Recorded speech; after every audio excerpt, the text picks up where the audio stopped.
Krishna Krishna Hare Hare Hare Rama Hare Rama Rama Rama Hare Hare Hare Krishna Hare Krishna Krishna Krishna Hare Rama Hare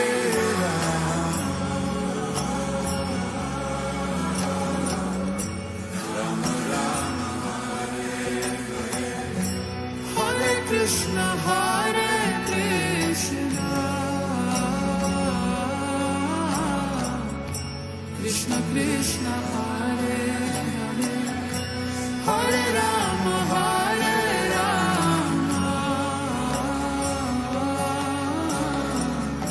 Rama Rama Hare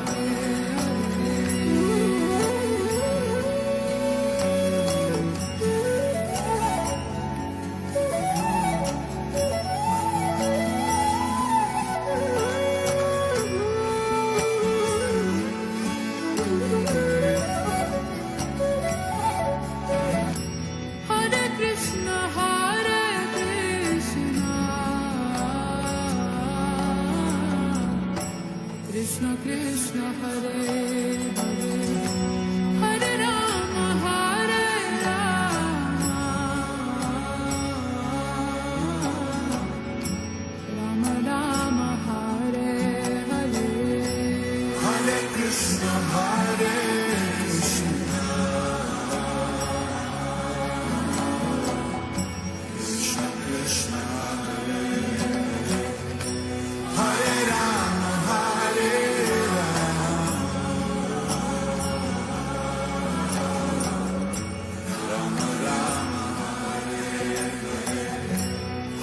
Krishna Hare Krishna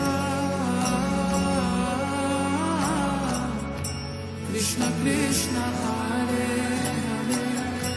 Hare Hare Rama Hare Rama Rama Rama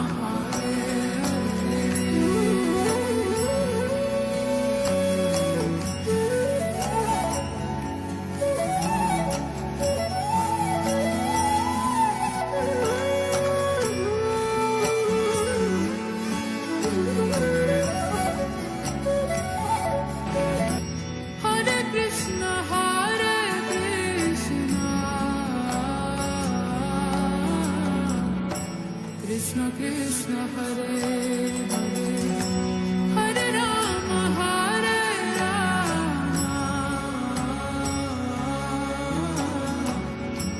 Rama Rama Rama Hare Hare Hare Krishna Hare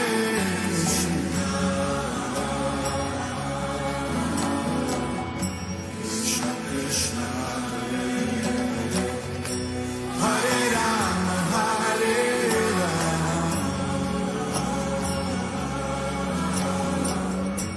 Rama Rama Hare Krishna Hare Krishna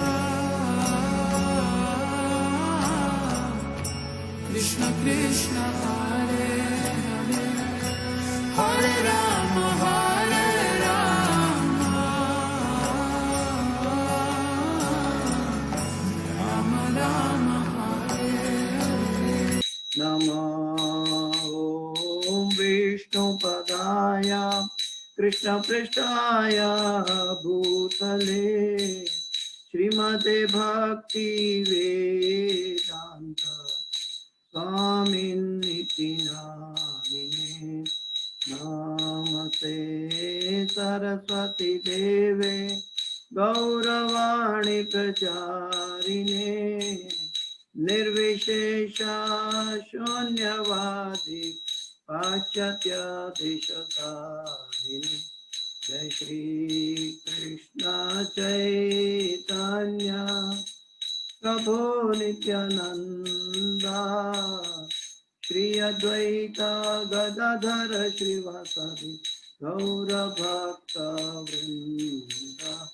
जय श्री कृष्ण चैतन्य प्रभु नित्यानंद श्री अद्वैत गदाधर श्रीवासादि गौर भक्त वृंद। जय श्री कृष्ण चैतन्य प्रभु नित्यानंद श्री अद्वैत गदाधर श्रीवासादि गौर भक्त वृंद। हरे कृष्णा कृष्ण कृष्ण हरे हरे, हरे राम राम राम हरे हरे। हरे कृष्णा कृष्ण कृष्ण हरे हरे, हरे राम राम राम हरे हरे। हरे कृष्णा कृष्ण कृष्ण हरे हरे, हरे राम राम राम हरे हरे। हरे कृष्णा कृष्ण कृष्ण हरे हरे, हरे राम राम राम हरे हरे। हरे कृष्णा। वंशाकल्पतरुभ्यश्च कृपा सिन्धुभ्यैव च पतितानां पावनेभ्यो वैष्णवेभ्यो नमो नमः। ॐ अज्ञानातिमिरान्धस्य ज्ञानाञ्जनशलाकया चक्षुरोन्मिलितं येन तस्मै श्रीगुरुवे नमः। श्रीचैतन्यमनोभीष्टं स्थापितं येन भूतले स्वयं रूप गदा मह्यं ददाति स्वपदान्तिकं। वन्देऽहं श्रीगुरु श्रीयुतापदकमलं श्रीगुरु वैष्णवांश्च श्रीरूपं साग्रजातं सगणा रघुनाथान्वितं तं सजीवं साद्वैतं सावधूतं परिजनसहितं कृष्ण चैतन्यदेवं श्रीराधा कृष्णपादां सगणा ललिता श्रीविशाखान्वितांश्च। हे कृष्ण करुणा सिन्धो दीनबन्धो जगत्पते गोपेश गोपिकान्त राधाकान्त नमोऽस्तुते। तप्तकाञ्चन गौराङ्गी राधे वृन्दावनेश्वरी वृषभानुसुते देवी प्रणमामि हरिप्रिये। वंशाकल्पतरुभ्यश्च कृपा सिन्धुभ्य एव च पतितानां पावनेभ्यो वैष्णवेभ्यो नमो नमः। श्री कृष्ण चैतन्य प्रभु नित्यानंद श्री अद्वैत गदाधर श्रीवासादि गौर भक्त वृंद। हरे कृष्णा कृष्ण कृष्ण हरे हरे, हरे राम राम राम हरे हरे। जयतां सुरतो पंगु मम मंदमते गतिर मत्सर्वस्वपदाम्भोजो राधा मदन मोहन। कृष्णाय वासुदेवाय देवकी नंदनाय च नंदगोपकुमाराय गोविंदाय नमो नमः, गोविंदाय नमो नमः, गोविंदाय नमो नमः। पाहि पाहि महायोगिन् देवदेव जगत्पते नान्यं ता भयं पश्ये यत्र मृत्यु परस्परम् अन्यथा शरणं नास्ति त्वमेव शरणं मम। तस्मात् कारुण्य भावेन रक्ष रक्षा जनार्दन। हरे कृष्ण कृष्ण कृष्ण हरे हरे, हरे राम राम राम हरे हरे। कृपया माइक बंद रखिए। ओम नमो भगवते वासुदेवाय, ओम नमो भगवते वासुदेवाय, ओम नमो भगवते वासुदेवाय। नारायणं नमस्कृत्यं नरं चैव नरोत्तमं देवीं सरस्वतीं व्यासं ततो जयं मुदीरयेत्। नष्टप्रायेषु स्वभद्रेषु नित्यं भागवत सेवया भगवते उत्तम श्लोके भक्तिर्भवति नैष्ठकी। हरे कृष्णा। तो आज श्रीमद् भगवत गीता, श्रीमद् भागवत के इस कक्षा में आप सब भक्तों का, वैष्णव का स्वागत है। आज का जो श्लोक है, चौथा अध्याय स्किप करके 5वें अध्याय से है। पहला स्कंद 5वां अध्याय 10वां श्लोक, 1, 5, 10। अगर समय रहा तो 11वां लेंगे। तो आज के श्लोक के अंतर्गत व्यासदेव जी का जो प्रश्न था वो वेदों की, उपनिषदों की और पुराणों के रचना के बाद भी उनको मन की संतुष्टि नहीं हुई थी।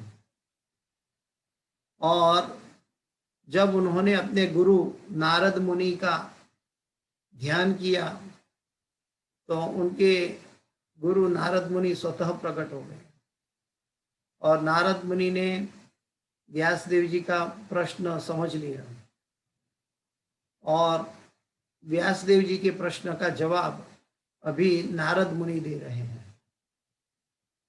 व्यासदेव जी के प्रश्न का जवाब अभी नारद मुनि दे रहे हैं। तो ये नारद मुनि के शब्द है श्रीमद् भागवत के अंतर्गत। तो आइए हम सब कोशिश करें इसको समझने की। इसके अंदर बहुत कुछ समझने लायक है। जो हमारे षड गोस्वामियों ने नेक्टर ऑफ इंस्ट्रक्शन में कहा है, वाचो वेगम, तो उसी के ऊपर ये पूरा आज का श्लोक है।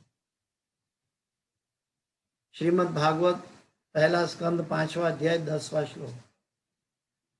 न यत्वच चित्रपदम हरेर्यशो जगत पवित्रम प्रगृणीत कर्हिचित् तद्वायसं तीर्थमुशन्ति मानसा न यत्र हंसा निरमन्त्युशिक्षया। न यद्वच चित्रपदं हरेर्यशो जगत पवित्रं प्रगृणीत कर्हिचित् तद्वायसं तीर्थमुशन्ति मानसा न यत्र हंसा निरमन्त्युशिक्षया। न यद्वच चित्रपदं हरेर्यशो जगत पवित्रं प्रगृणीत कर्हिचित् तद्वायसं तीर्थमुशन्ति मानसा न यत्र हंसा निरमन्त्युशिक्षया। तो आइए अनुवाद और तात्पर्य पढ़ते हैं। अनुवाद और तात्पर्य भाई श्री भक्ति वेदांत स्वामी शिल प्रभुपाद महाराज की जय। अनुवाद। जो वाणी संपूर्ण ब्रह्मांड के वायुमंडल को परिशुद्ध करने वाले भगवान की महिमा का वर्णन नहीं करती, उसे साधु पुरुष कौओं के स्थान के समान मानते हैं। क्योंकि परमहंस पुरुष दिव्य लोक के वासी होते हैं, अतः उन्हें ऐसे स्थान में कोई आनंद नहीं मिलता। मैं फिर से अनुवाद पढ़ता हूं, ध्यान से सुनिए। नारद मुनि के शब्द हैं। जो वाणी संपूर्ण ब्रह्मांड के वायुमंडल को परिशुद्ध करने वाले भगवान की महिमा का वर्णन नहीं करती, उसे साधु पुरुष कौओं के स्थान के समान मानते हैं। क्योंकि परमहंस पुरुष दिव्य लोक के वासी होते हैं, अतः उन्हें ऐसे स्थान में कोई आनंद नहीं मिलता। तो व्यास देव जी को आनंद क्यों नहीं मिलता, उसके बारे में नारद मुनि बताया। तात्पर्य भाई श्री भक्ति वेदांत स्वामी शिल प्रभुपाद महाराज की जय। तात्पर्य बहुत समझने लायक है। हम सबको इसके प्रति जागृत होने के लिए जरूरी है। हर क्षण, हर मिनट हम ग्राम्य चर्चा करते हैं और ग्राम्य चर्चा वो कौओं का भोजन, उकरडा है, और वो कौवे के भोजन और परमहंस का भोजन, जो हंस है वो पानी के, निर्मल पानी के आगार में जहाँ कंवल खिले हैं, ऐसे पानी के आगार में रहते हैं जो हंस होता है। और वो दूध पानी उनको मिक्स करके दे दो तो दूध पी लेता है, पानी छोड़ देता है।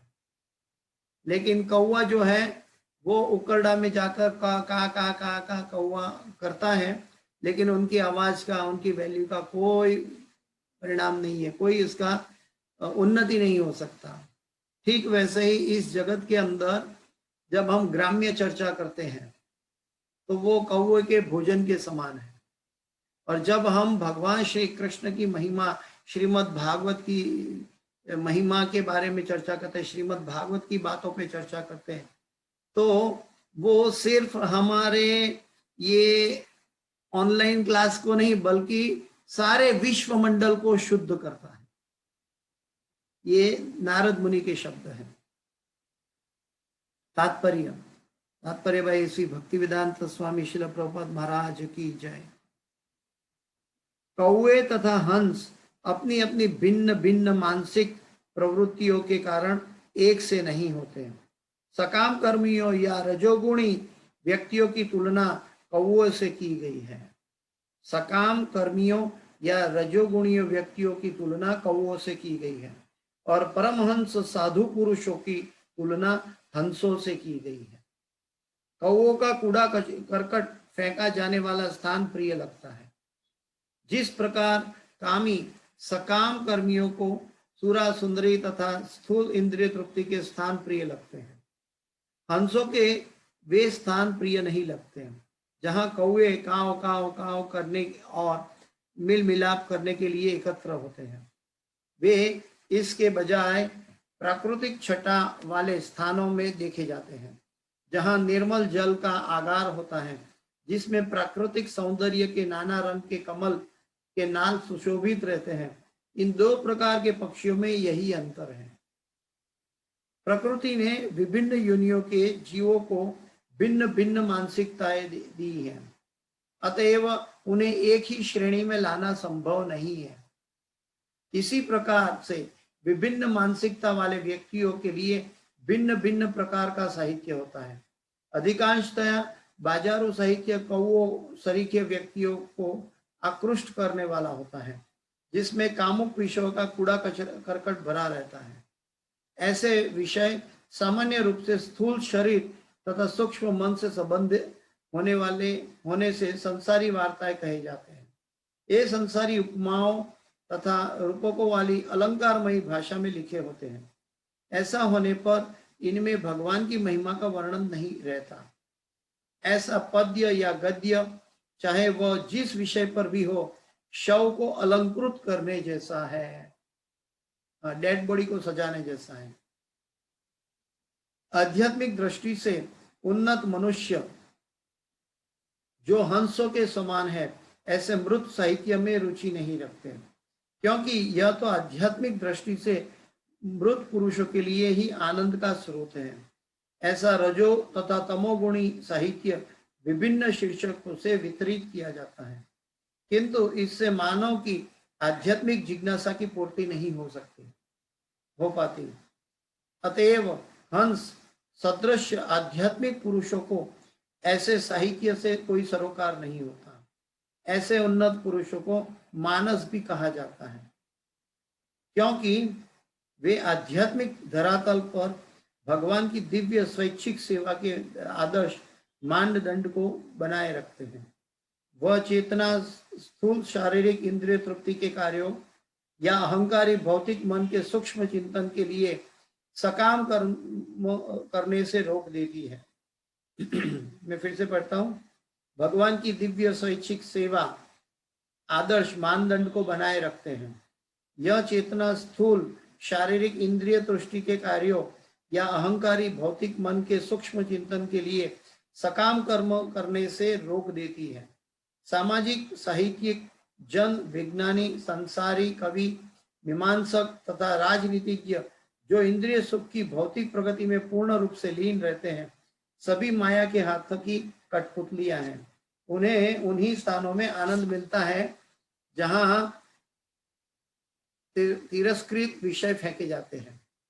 श्रीधर स्वामी के अनुसार यह वेश्यागामियों का आनंद है, लेकिन जो साहित्य भगवान की महिमा का वर्णन करता है उसका आनंद वे परमहंस उठाते हैं जिन्होंने मानव कार्यों के सार तत्वों को प्राप्त कर लिया है।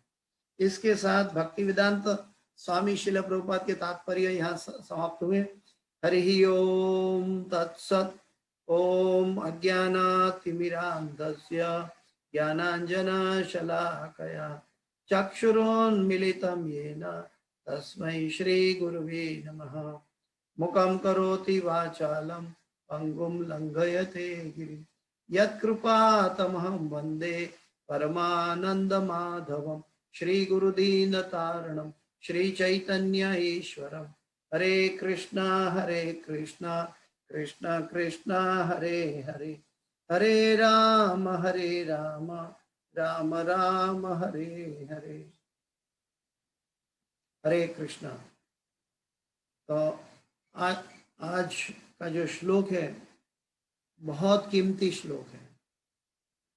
वेद व्यास जी ने एक वेद से 4 वेदों में विभाजन किया।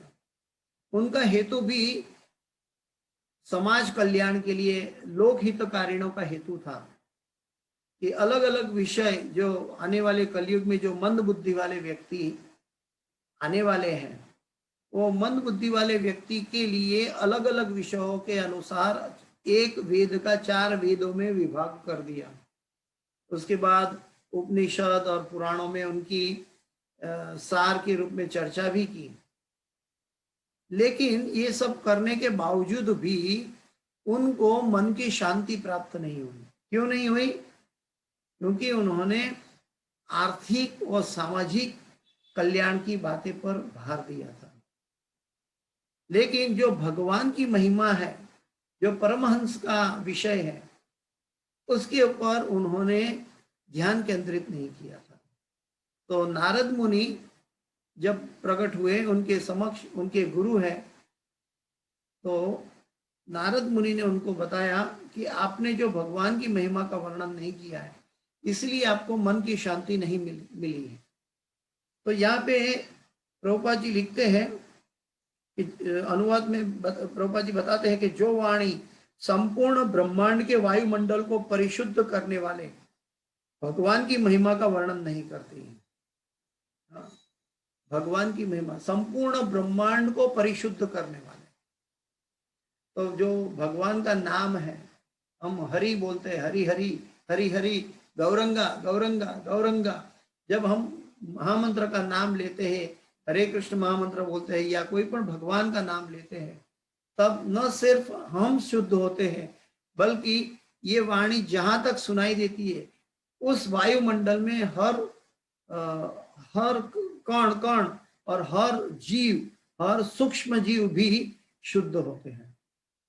भगवान ने कहा है कि मैं हर एक जीवों का कल्याणकारी मित्र हूं। तो ये कल्याणकारी मित्र हर एक जीव को कैसे पहुंचता है? जैसे भगवान के ऐसे परमहंस लोग, ऐसे भक्त लोग भगवान के नाम की महिमा या हरि चर्चा करते हैं, तो उस वायुमंडल में कई सूक्ष्म जीव रहते हैं। वो सभी सूक्ष्म जीव का उस वायुमंडल में रहकर उनका उद्धार होता है। तो वैसे उनकी परियोजना जो है जन्म मृत्यु जरा व्याधि, ये धीरे धीरे धीरे उन्नत होकर मनुष्य योनि और भक्त के रूप में परिवर्तित होती है। तो कौवे तथा हंस अपनी भिन्न भिन्न मानसिक प्रवृत्तियों के कारण एक से नहीं होते।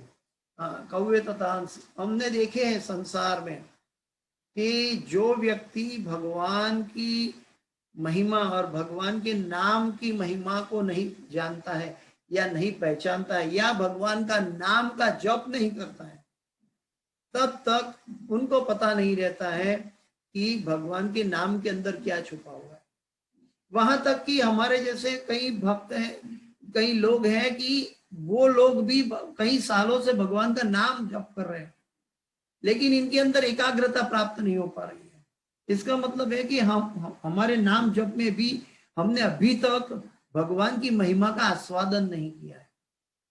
जो भगवान की महिमा का आस्वादन करते हैं वो कैसे होते हैं? एक लोहा और एक मैग्नेट, जैसे लोहा मैग्नेट को तुरंत आकर्षित कर देता है और वो आकर्षण इतना जोर से होता है कि वो वहां से छूटना नहीं चाहता।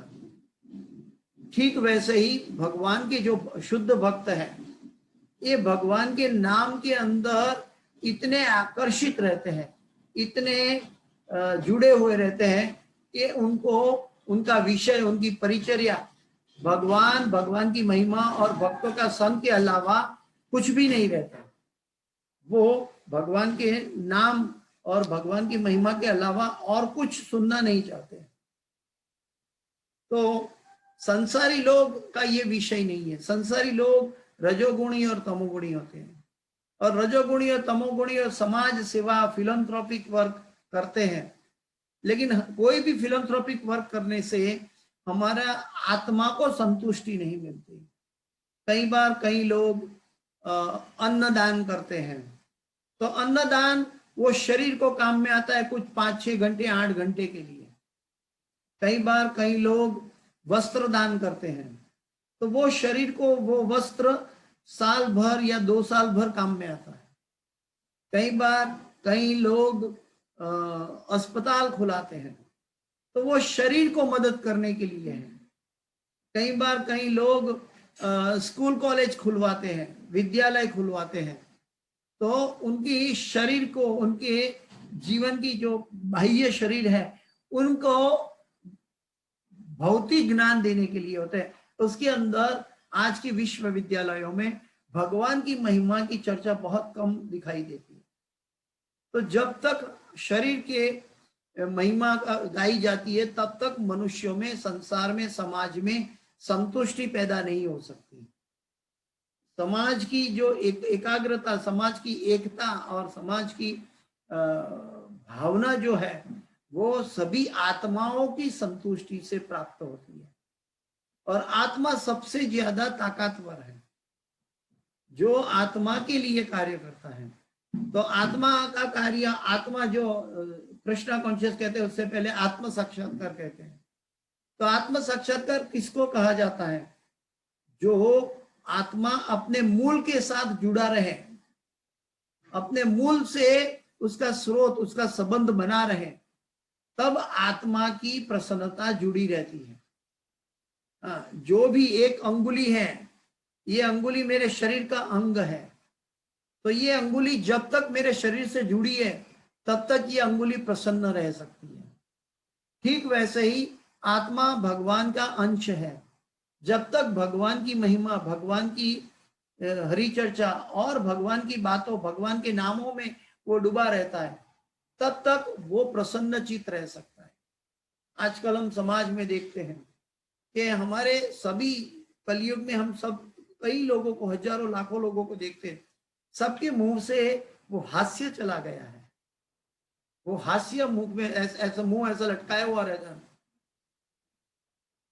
लेकिन जो हास्य है वो चला गया है। वो क्यों चला गया है? क्योंकि उनकी आत्मा को भोजन नहीं मिल पा रहा, आत्मा की संतुष्टि नहीं हो रही है। कई बार इवन भक्तगण में भी ऐसी प्रसन्नता नहीं दिखाई देती। कई बार हम हरि कथा करते हैं, हरि चर्चा करते हैं, लेकिन फिर भी हमारे मुख पे प्रसन्नता नहीं दिखाई देती। क्यों नहीं दिखाई देती? क्योंकि हम हरि चर्चा में एकाग्रचित, हमारा उद्देश्य शुद्ध नहीं होता है। हमारा उद्देश्य ये होना चाहिए कि आज हम भगवान की महिमा, श्रीमद् भागवत भगवान स्वयं है, वो महिमा सुनने के लिए एकत्रित हो रहे हैं। हम क्या सोचते हैं कि ये हमारा एक रूटीन कार्य है, जो हमें श्रीमद् भागवत का स्टडी क्लास अटेंड करना चाहिए, इसीलिए करते हैं। तो ये बाह्य व्यवस्था है, लेकिन आंतरिक कारण जो जीव को आकर्षित करने वाली है, वो मैग्नेट की तरह आकर्षित करने वाली जो अवस्था है, वो अवस्था ये सोचती है कि मैं आज भगवान की महिमा, भगवान की कथा और गुरुजनों का अनुभव तात्पर्य के द्वारा प्राप्त करने जा रहा हूं। तो जो प्रभुपाद जी ने 70 साल में अपना भक्ति में जो अनुभव प्राप्त किया, इतने शास्त्रों को समझाने के बाद उनके अंदर जो भक्ति की परिपक्वता आई, तो उन्होंने भगवान को समझा और भगवान की शक्ति प्राप्त की। ये शक्ति हमें प्रभुपाद जी के लिखे गए तात्पर्यों में एज इट इज आज भी अवेलेबल है, लेकिन हम जो है ये तात्पर्य का ये परमहंस की तरह उपयोग नहीं कर रहे हैं। ये परमहंस जो है प्रभुपाद जी जैसे जो शुद्ध भक्तों का अनुभव है उसी में रमण करते हैं।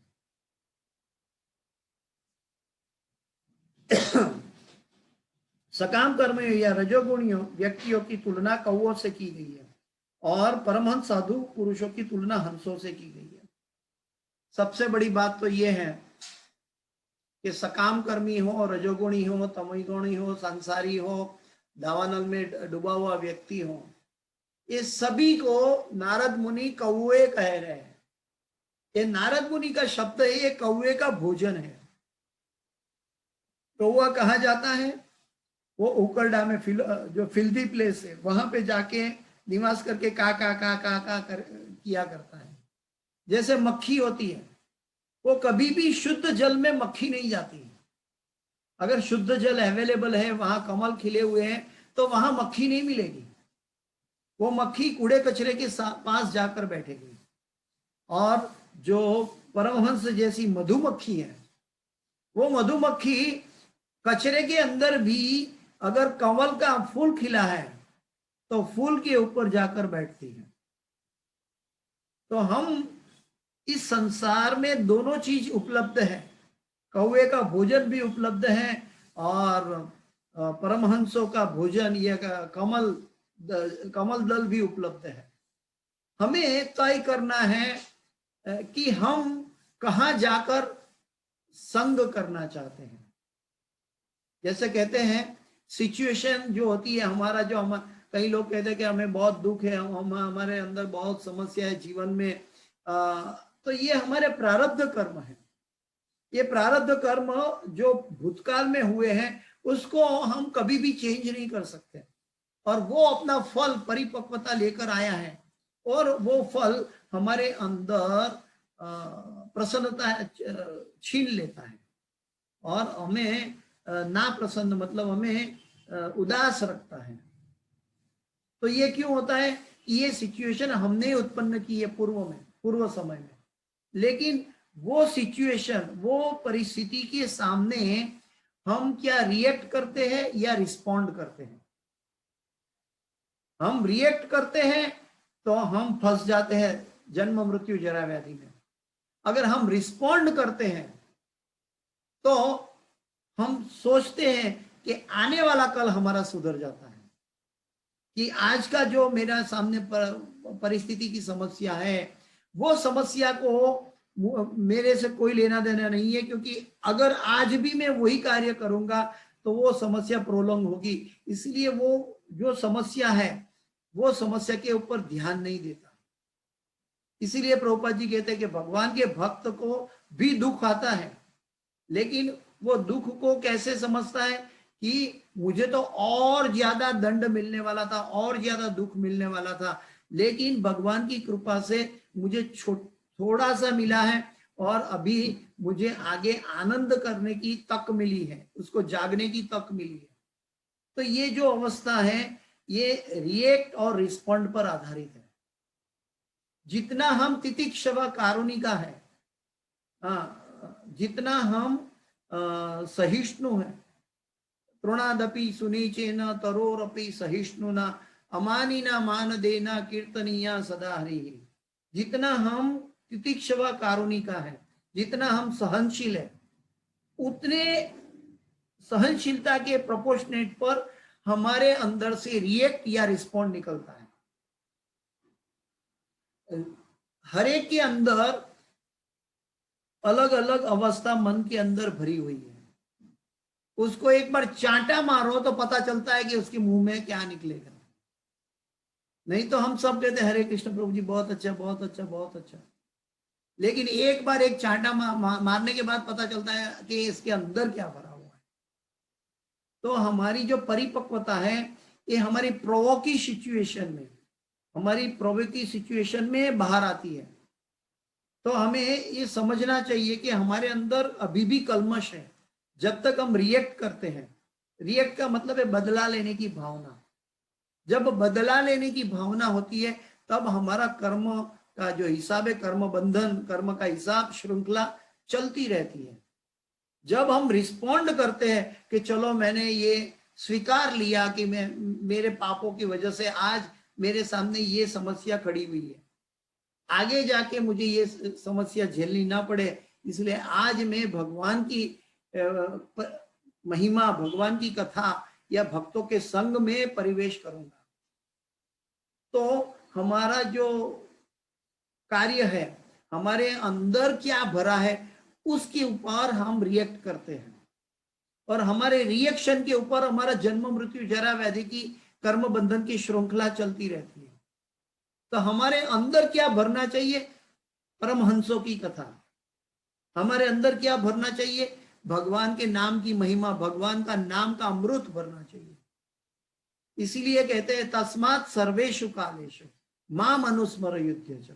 अगर संसार में हमें युद्ध करना ही पड़ेगा, अर्जुन को भी युद्ध करना पड़ा और हमें भी युद्ध पल पल पर करना पड़ता है, लेकिन भगवान शिक्षा दे रहे अर्जुन को कि तस्मात् सर्वेषु कालेषु, हर समय में माम अनुस्मर युध्यच, मेरा अनुस्मरण करके तुम युद्ध करो। तो जो भगवान का नाम का अनुस्मरण करना है, भगवान के नाम की महिमा का गुणगान करना है या भगवत भक्तों का संग करना है, ये परमहंसों की हंस की गाथा है। अगर हंस जो होता है भौतिक जगत के अंदर, वो हंस दूध और पानी मिलाकर उनको दिया जाता है, तो हंस जो है उसमें से दूध पी लेता है, पानी छोड़ देता है, हंस के अंदर इतनी ताकत है। वैसे भक्तों के अंदर भी इतनी ताकत है, अगर उनको भक्तों के संग में श्रीमद् भागवत या भगवत गीता का अभ्यास हुआ है, भगवान का नाम का जप किया हुआ है, भगवान के नाम की महिमा की शक्ति प्राप्त की है, उस व्यक्ति संसार में रहकर भी अमृत को पकड़ लेता है और पानी छोड़ देता है, वो कौवे का भोजन छोड़ देता है। तो ये मानसिकता जो है हमें भिन्न भिन्न दिखाई देती है, लेकिन ये मानसिकता को परमहंस वाणी में अगर बदलना है, ये जो पूरा श्रीमद् भागवत है ये परमहंस वाणी है, और परमहंस वाणी के अंदर शुद्ध भक्तों की चर्चा हुई है, और शुद्ध भक्तों की चर्चा के अंदर हम सिर्फ कहानी नहीं सुन रहे, हम हर ध्रुव महाराज को ऐसा हुआ, ध्रुव महाराज को ऐसा अन्याय हुआ, और ध्रुव महाराज जंगल में गए और उन्होंने तपस्या की, नारद मुनि मिले और खूब तपस्या की, 6 महीने के अंदर भगवान मिल गए। तो हम ये पढ़ते हैं, सुनते हैं, तो इससे हमें क्या बोध प्राप्त होता है कि ये ध्रुव महाराज या प्रहलाद महाराज इतने छोटे बालक महाजन के रूप में श्रीमद् भागवत के पन्नों पर क्यों है? क्योंकि उन्होंने हर समस्या को परमहंस की समस्या समझकर रिस्पॉन्ड किया है। हम सब जो है समस्या का रिएक्ट करते हैं। रिएक्ट का मतलब है बदले की भावना। जब तक बदले की भावना है तब तक हम वो अमृत, वो समस्या का जो अपॉर्चुनिटी है भगवान के हृदय में प्रवेश करने की, वो हम खो देते हैं। कभी कभी कोई व्यक्ति हमें अपमान करता है, हमारे प्रति अन्याय करता है, हमारा द्वेष करता है या ईर्ष्या करता है, तो उस समय हम उस व्यक्ति के लिए अगर हम प्रार्थना भगवान को करते हैं तो हमारा स्थान भगवान के हृदय में पहुंच जाता है। लेकिन अगर हमारे अंदर भक्ति की शक्ति नहीं है, भगवान के नाम की महिमा की शक्ति नहीं है हमारे अंदर, तो हम वो जैसा बिहेव करते हैं वैसा ही हम रिएक्ट करते हैं, और वो जो कर्म बंधन पूरा हो रहा था, कर्म फल हमें प्राप्त होकर कर्म बंधन पूरा हुआ था, वही कर्म बंधन की श्रृंखला चालू रखने के लिए हमारा रिएक्शन से फिर वो कर्म फल लेकर कभी ना कभी आएगा। तो वो कर्म फल हमें हमारी प्रसन्नता छीन लेता है। जीव का जो ओरिजिनल स्वरूप है वो आनंदमय अभ्यासात है, और वो आनंदमय अभ्यासात छीना जाता है। कैसे? हमारे रिएक्शन से। हमारी चॉइस हमें मिली हुई है, भगवान ने हमें आंशिक स्वतंत्रता दी हुई है, वो स्वतंत्रता का दुरुपयोग किया तब हमारे अंदर की जो प्रसन्नता है वो छीन ली जाती है प्रकृति के द्वारा। तो हम क्यों प्रसन्न नहीं रहते? जैसे गुरु महाराज कहते हैं, दीक्षा लेने के बाद गुरु महाराज हमेशा पूछते हैं आप कैसे हैं। क्यों पूछते हैं? उसी समय हमारे अंदर ऑटोमेटिक प्रसन्नता भरी रहती है। तो गुरु महाराज ये अनुभव कराते हैं कि अभी हम प्रसन्न रह सकते हैं जब गुरु से दीक्षा लिया हुआ है, हमारे पूर्व जन्म के कर्म सभी जल के राख हो चुके हैं यज्ञ की आहुति में, उसके बाद हमारे अंदर प्रसन्नता आ सकती है बहुत सरलता से। लेकिन क्योंकि हमारा पूर्व स्वभाव गलत था, तो वो फैन चल पड़ा है, वो लाइट तो बंद कर दी, लेकिन हमारा फैन जो है पहले के स्वभाव से फिर से पाप करवाता है, फिर से रिएक्शन करवाता है, इसीलिए हमारी प्रसन्नता छीन ली जाती है। तो भक्ति ऐसा सब्जेक्ट है, इसके अंदर प्रसन्नता ठास ठास कर भरी हुई है, क्योंकि भगवान का जो जीव का स्वरूप है और भगवान का स्वरूप है वो आनंदमय अभ्यासात है, वो आनंद के आगार है, वो सच्चिदानंद है, वो आनंद उसके अंदर पूरा भरा हुआ है। लेकिन उस आनंद का आस्वादन क्यों नहीं कर पाते? क्योंकि हम समस्या को रिएक्ट करते हैं, रिस्पॉन्ड नहीं करते। हमें रिस्पॉन्ड करने के लिए सीखना चाहिए, और रिस्पॉन्ड करने में हमें तृणादपि सुनिचेन तरोरपि सहिष्णुना होना चाहिए। जब तक हमारा अहंकार है तब तक हम उसको रिएक्ट ही करेंगे। जब तक हम अहंकार से को बाजू पे रख के, जो मानसिक अहंकार को बाजू पे रख के वही मन और बुद्धि से आत्मा के कल्याण के लिए या भगवान की द्वारा दिया हुआ जवाब हमारे सामने उपस्थित हुआ है ये समझेंगे, तब हम रिस्पॉन्ड कर पाएंगे। भगवान ने गीता में कहा है मैया अध्यक्षेन प्रकृति सूयते सचराचर। तो हमारा जो कर्म है ये प्रकृति के द्वारा दिया हुआ है। प्रकृति क्रियमाणानि गुणे कर्माणि सर्वशः अहंकार विमूढ़ात्मा कर्ता हम एति मन्यते। ये प्रकृति के द्वारा हमें कर्म फल मिल रहा है, लेकिन वो प्रकृति मैया अध्यक्षेन प्रकृति सूयते सचराचर, वो प्रकृति भगवान की आदेश के अनुसार चल रही है। जब हमारे सामने जो वर्तमान परिस्थिति है अगर वो दुखजनक है, अगर वो आनंदमय नहीं है, इसका मतलब है कि ये भगवान द्वारा भेजी गई हमारे कर्मों का रिएक्शन है। तो इसीलिए हमें श्रीमद् भागवत के पन्नों पे अलग अलग आचार्यों का, सुत गोस्वामी, शौनक ऋषिगण, अभी नारद मुनि और व्यासदेव के संवाद के अंदर हम अपना उपदेश ग्रहण कर रहे हैं।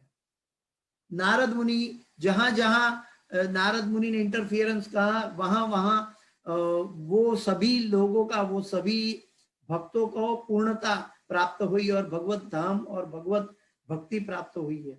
चाहे वो वाल्मीकि हो, ध्रुव महाराज हो, प्रहलाद महाराज हो, व्यासदेव जी हो, कोई भी हो, या नारदीय पंचरात्रि की विधि उपयोग करने वाले भक्त हो। जब तक हम महाजनों धर्मस्य तत्वम निहितम गुहाय महाजनों ये न गतस्स पंथा, जब तक हम महाजन ये परमहंसों की वाणी, ये परमहंसों की महिमा की चर्चा करते हैं, तब तक हम भौतिक जगत के कलमश से दूर रह सकते हैं। नहीं तो भौतिक जगत का कलमश हमें ढूंढना नहीं पड़ता है, चारों तरफ फैला हुआ है। कृष्ण भूलिया जीव भोग वांछा करे, माया तारे झापटिया धरे, वो जो स्टेटमेंट है ना कि कृष्ण भूलिया जीव, जैसे हम भगवान को भूल जाते हैं तुरंत माया के अंदर झापट हमें मिल जाती है, और वो झापट के अंदर हमारी खुशी चली जाती है। हमारा जो ओरिजिनल स्वरूप है, आनंद का स्वरूप है, वो आनंद चला जाता है। इसीलिए श्रीमद् भागवत में पहले हम देख चुके हैं, कौन सा एक श्लोक था, एवं प्रसन्न मनसो भगवत भक्ति योगतः भगवत तत्व विज्ञानम मुक्त संगस्य जायते। एवं प्रसन्न मनसो, जो प्रसन्न चित्त मन से भगवत भक्ति योगतः, तब तो भगवान की भक्ति हमारे अंदर भर पाएंगे। हम कई बार कहते हैं कि हम 5-5, 10-10 साल से भगवान की भक्ति कर रहे हैं, लेकिन हमारे अंदर वो प्रसन्नता नहीं आई है। लेकिन प्रसन्नता तब आती है जब भगवत भक्ति भरी जाती है, अब भगवत भक्ति हम देखा देखी के लिए नहीं भरना चाहिए। हम भगवत भक्ति अपने आत्मा की उन्नति के लिए और अपने आत्मा के साथ जितने जीवों को हम शेयर करते हैं उस जीवों का कल्याण के लिए भरनी चाहिए। भगवत भक्ति इस जगत की संपत्ति नहीं है, जितनी बांटोगे उतनी बढ़ेगी। लेकिन हमारा भौतिक जगत में स्वभाव है हम पैसा खर्च करना नहीं चाहते हैं। हमारा भौतिक जगत में एक स्वभाव है हम कंजूस रहना चाहते हैं। हम जो प्राप्त हुआ तो हम कुछ अपने पास रखना चाहते हैं। तो जो कंजूस है वो कभी सुखी नहीं रह सकता। जो बांटता है वो पाता है। ये यथा माम प्रपद्यन्ते ताम तथैव भजाम्यहम्। जो जिस तरह से मेरी भक्ति करता है भगवान कहते हैं उसको उस तरह से मैं फल देता हूं। आप भगवान को ईच वन टीच वन, आप जितनी श्रीमद् भागवत की महिमा, भगवान के नामों के महिमा, भगवान के नामों का जप की शक्ति जितनी ग्रहण करते हैं और बांटते हैं उतनी शक्ति उतनी महिमा आपके भक्ति के अंदर, आपके पात्र के अंदर भरी जाती है भगवान के द्वारा, गुरु के द्वारा। तो भक्ति प्राप्त करने का मतलब है भक्ति दूसरों को देना पड़ेगा।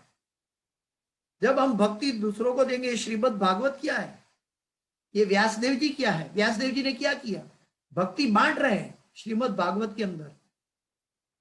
ये भक्ति बांट रहे हैं। ये षड गोस्वामी आचार्य, ये पूरे हमारे गौड़ीय वैष्णव संप्रदाय या तो कोई भी जो महान आत्माएं हुई है उन्होंने साहित्य रचा है। वो साहित्य क्या है, भगवत भक्ति की महिमा है, भगवत नाम की महिमा है।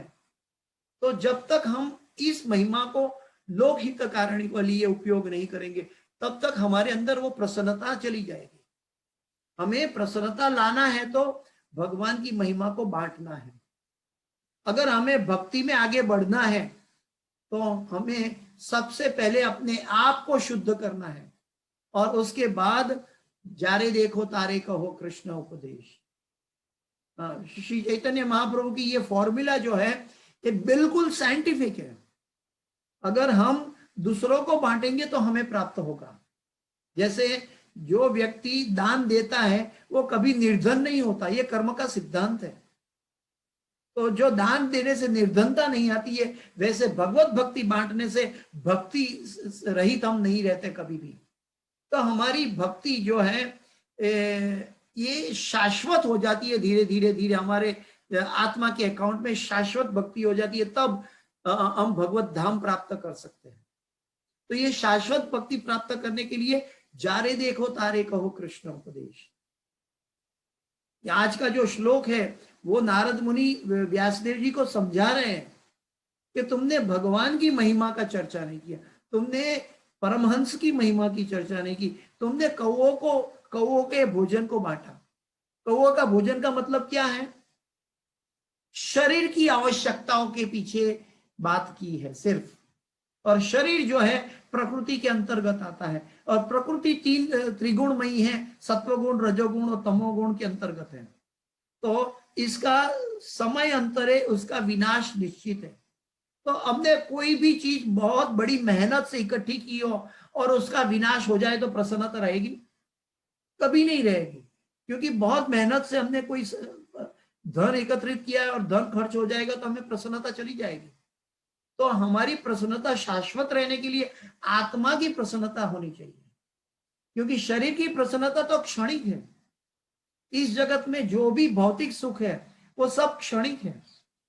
चाहे स्त्री पुरुष का संबंध ले लो, चाहे आप पिकनिक में चले जाओ, एनुअल वेकेशन में चले जाओ, चाहे आप दारू पीने वाले को दारू पिला दो, कोई भी समस्या इस जगत की, भौतिक जगत की समस्या के पीछे भागोगे वो अंधकूप में ले जाएगी। क्योंकि वो हमारा जो आनंद की सीमा है वो तुरंत गिरा देती है, और आनंद की सीमा तक बढ़ा के तुरंत गिरा देती है। ये हमारा शरीर भी परिपक्व अवस्था में जब हम गिर जाते हैं, मृत्यु आ जाती है। तो शरीर हमारा साधन है, शरीर का उपयोग कर लो, ठीक है।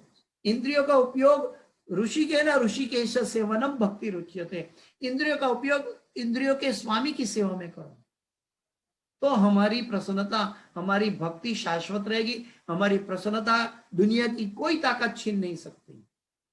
प्रसन्नता हमारे अंदर है, भक्ति हमारे अंदर है, हमें जगाना है। प्रभुपाद जी समझाते हैं हर एक जीव को भक्ति मिली हुई है, लेकिन वो सुषुप्त अवस्था में है। क्यों? क्योंकि उन्होंने भगवत नाम की महिमा, भगवत का रसामृत नहीं पिया है, भगवत नाम का जप नहीं किया है, भगवत नाम का कीर्तन नहीं किया है, भगवत नाम की महिमा दूसरों को नहीं बांटी है, तब तक ये प्रसन्नता नहीं मिल पा रही है। तो ये श्रीमद् भागवत हमें सिखाता है, ये आज का एपिसोड हमें सिखाता है, नारद मुनि की उपदेश हमें सिखाता है कि हमें भगवान की महिमा के पीछे जाना चाहिए, भगवान के नाम के पीछे। ये एक अंधविश्वास नहीं है, ये साइंटिफिक फॉर्मूला है कि any action has equal and opposite reaction. कोई भी कार्य करते हो उसको रिएक्शन मिलता है, कर्म का सिद्धांत भी यही है। लेकिन हम कार्य करते हैं कौवे के भोजन की तरह और चाहते हैं परमहंस का दूध की तरह, हम चाहते हैं परमहंस का दूध पीना और बैठते हैं कौवे के उकरडे में, तो कैसे आनंद मिल पाएगा? कहां से वो परमहंस का दूध प्राप्त होगा? परमहंस का दूध प्राप्त करना है तो हमें परमहंसों की क्या बोलते हैं कि परमहंसों के साथ एसोसिएशन में रहना पड़ेगा। ये श्रीमद् भागवत जो है, श्रीमद् भगवत गीता है, ये परमहंसों की वाणी है और इसके अंदर जो भी सब्जेक्ट डिस्कस हो रहा है वो परमहंसों को अमृत पिलाने वाला है, वो कचरा से बाहर निकल के अमृत पीने वाला है। तो यहाँ पे फिर से मैं अनुवाद पढ़ता हूं आज के श्लोक का। ये जो वाणी संपूर्ण ब्रह्मांड के वायुमंडल को परिशुद्ध करने वाले भगवान की महिमा का वर्णन नहीं करते, उसे साधु पुरुष कौवे के स्थान के समान मानते हैं, क्योंकि परमहंस पुरुष दिव्य लोक के वासी होते हैं, अतः उन्हें ऐसे स्थानों में कोई आनंद नहीं मिलता। तो ये आनंद की फॉर्मूला है कि भगवान ने गीता में भी कहा है दुखालयम अशाश्वतम। तो हम इस भौतिक जगत, ये दुखालय है, दुख देने वाला आलय है। जैसे विद्या देने वाला आलय विद्यालय कहा जाता है, जैसे दवाई देने वाले आलय को औषधालय कहा था, ठीक वैसे ही ये जो पर्टिकुलर परिस्थिति है, हमें भौतिक जगत की परिस्थिति है, ये दुख देने की क्योंकि दुख क्यों होता है? क्योंकि परिवर्तन हो जाता है। परिवर्तन क्यों होता है? क्योंकि सूर्य जैसे सुबह से दोपहर, दोपहर से शाम लेकर चलता है, हमारा आयु हर लेता है, हमारी आयु का एक दिन चला जाता है, तो ये हमें दिखाई नहीं देता है। जो व्यक्ति नशे में है, भौतिक जगत के नशे में है, वो सोचता है कि आज आनंद कर लो, कल किसको पता है? क्योंकि उसको पता नहीं है कि उसका परिवर्तनशील शरीर उसका आनंद को छीनने वाला है। उसका परिवर्तनशील शरीर उसका धन एकत्रित किया है, वो धन मृत्यु के समय छीन लिया जाएगा। तो जो व्यक्ति, ये हमारी आवश्यकता, इसका मतलब ये नहीं कि हम धन के पीछे ना जाए, धन हमारी आवश्यकता है, लेकिन धन का उपयोग ऋषि के ना ऋषि के सेवनम भक्ति रुच्यते। हमें धन का उपयोग, लक्ष्मी का उपयोग लक्ष्मी के स्वामी के सेवा में लगाना चाहिए। हमें लक्ष्मी का उपयोग स्वयं के पीछे भागना नहीं चाहिए। स्वयं के लिए भागेंगे तो हम रावण कहलाएंगे, और भगवान के लिए लक्ष्मी का उपयोग करेंगे तो हम हनुमान कहलाएंगे। अभी हमें हनुमान बनना है या रावण बनना है, ये हमें तय करना है। तो ये रिएक्शन, ये रिस्पॉन्ड, भगवान ने हमें स्वतंत्रता दी है। ये स्वतंत्रता का दुरुपयोग करना है या सदुपयोग करना है, ये हमारे ऊपर निर्भर करता है। श्रीमद् भागवत हमें अलग अलग एपिसोडों में, अलग अलग भक्तों की चर्चा में हमें सिखाती है, हमें उपदेश देती है कि हमें क्या करना चाहिए, लेकिन करना हमें स्वयं को पड़ेगा। एक पक्षी अपने अंडे में से निकला हुआ छोटा बच्चा, पेड़ पे माले में बैठा हुआ बच्चा है, उसको भूख लगी है और वो अपनी माँ पक्षी की राह देख रही है। तो माँ पक्षी आती है, तो माँ पक्षी आके उसके लिए दाना लेकर आती है और बच्चा पक्षी को खिलाती है। बच्चा पक्षी का सेवन करती है, रक्षा करती है। लेकिन एक समय ऐसा आता है, वो बच्चे पक्षी को स्वयं उड़ना पड़ता है, माँ लेकर उड़ नहीं सकती। हाँ, चाहे वो बंदर भी क्यों ना हो, जब वो बड़ा हो जाता है तो स्वयं को चलना पड़ता है, वो माँ उनको सहारा नहीं दे सकती। ठीक इस उसी तरह इस जगत के अंदर हमें स्वयं को चलना पड़ेगा, और चलने के लिए हमें तय करना है कि हमें कौओं के भोजन की ओर जाना है या हंसों का अमृत की ओर जाना है। रास्ते में दोनों मिलेंगे। ये कलयुग है, कलयुग में अंदर हमारे मन के अंदर कौए का भोजन भी भरा हुआ है, और हमारे मन के अंदर परमहंस का अमृत भी भरा हुआ है। लेकिन उसको प्राप्त कैसे करेंगे, ये भक्तों के संग से पता चलेगा, ये श्रीमद् भागवत के पन्नों से पता चलेगा। श्रीमद् भागवत हमें सिखाएगी, हमें वो कूड़े कचरे से अलग रखेगी। नहीं तो जैसे कहते हैं ना कि असुरगण और देवतागण सतयुग में अलग अलग लोक में थे, त्रेता युग में अलग अलग द्वीप में आ गए हैं, बीच में पानी था, और द्वापर में आमने सामने आ गए कुरुक्षेत्र में। लेकिन कलयुग में हमारे मन के अंदर दोनों बैठे हुए हैं, असुर आसुरिक भाव भी है और सात्विक भाव भी है। तो हमारे लिए दोनों असुर और देवता गण दोनों साथ में एक साथ बैठे हुए हैं। जैसे जो भगवान का मोहिनी अवतार हुआ था, तो एक तरफ असुर गण बैठे थे, एक तरफ देवता गण बैठे थे, और भगवान ने मोहिनी अवतार लेके देवता गण को अमृत पिलाना चाहा, तो एक असुर बीच में से निकल के वो देवता के बीच में बैठ गया, तो उनको मार दिया गया। तो इस जगत के अंदर हमारे मन के अंदर भी अमृत और अमृत का वितरण हो रहा है, गुरुजनों के और ये जो भगवान के भक्तों के जरिए ये अमृत बांटा जा रहा है। ये श्रीमद् भागवत है, अमृत बांटा जा रहा है। लेकिन जो कर्मी है, जो रजोगुणी है, सकाम कर्मी है, वो इस अमृत को शारीरिक आनंद लेने के लिए उपयोग करते हैं, यानी कि वो लक्ष्मी का उपयोग इंद्रिय उपभोग के लिए करते हैं। जैसे असुरिक प्रवृत्ति है, जो भगवान के सुर में सुर नहीं मिलाते उसको असुर कहते हैं। तो वो असुर, वो आसुरिक यानी कि भगवान की महिमा के पीछे जो नहीं जाता है, वो व्यक्ति हमारे अंदर बैठा हुआ असुर है। तो इसीलिए हमें श्रीमद् भागवत के अंतर्गत हमें ये आज के श्लोक के अंतर्गत ये सीखना चाहिए। इवन भगवान के शक्त्यावेश अवतार, भगवान के लिपि अवतार स्वयं उदाहरण देके आपनी आचरती यदि यद आचरती श्रेष्ठ तत्त देवे तरो जना।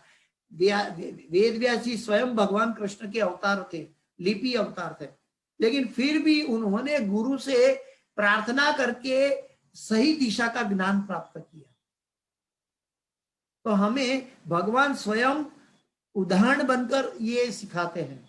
जैसे भगवान श्री चैतन्य महाप्रभु रामानंद राय को पहले अनमोल अमृत उपदेश अपनी दृष्टि से दिया, फिर रामानंद राय के द्वारा उन्होंने समझा। जैसे ईश्वरपुरी महाराज को, तो पहले ईश्वरपुरी महाराज को श्री चैतन्य महाप्रभु ने पहले भगवान का हरि नाम की बात की, फिर ईश्वरपुरी महाराज ने चैतन्य महाप्रभु को दीक्षा दी।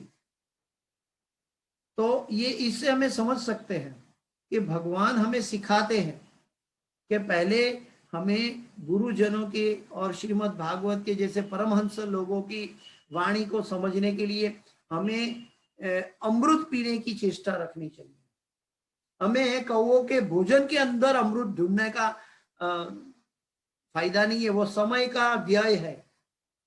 और वो समय का व्यय कभी भी, जो समय इतना कीमती है कि सारे ब्रह्मांड की संपत्ति इकट्ठी करने के बावजूद भी एक क्षण खरीदा नहीं जा सकता, और वो समय हमें अमृत पीने के लिए हमें दिया गया है, लेकिन हम कौओं के भोजन में डूबे हुए हैं।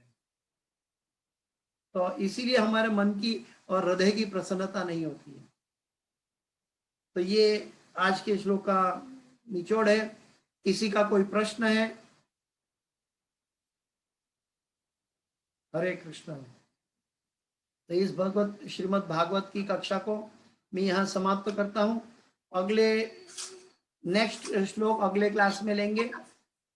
आप सब भक्तों का मैं ऋणी हूँ कि आप सब भक्तों की परिपक्वता और गुरु की कृपा मुझे बुलवाकर मेरी भक्ति को पोषण कर रही है। इस क्लास के अंदर कोई भी सुकृति है तो मैं मेरे गुरु महाराज ही सोली ने जय पताका स्वामी आचार्यपाद गुरुदेव को समर्पित करता हूँ। अगर इस क्लास के अंदर कोई भी त्रुटि या क्षति रह गई है तो वो मेरी अपनी कृपा है, मुझे क्षमा करें। वांछा कल्पतरुभ्यश्च कृपा सिंधुभ्यैव च पतितानां पावनेभ्यो वैष्णवेभ्यो नमो नमः। अनंत कोटि वैष्णव वृंद की जय, समावेत भक्त वृंद की जय।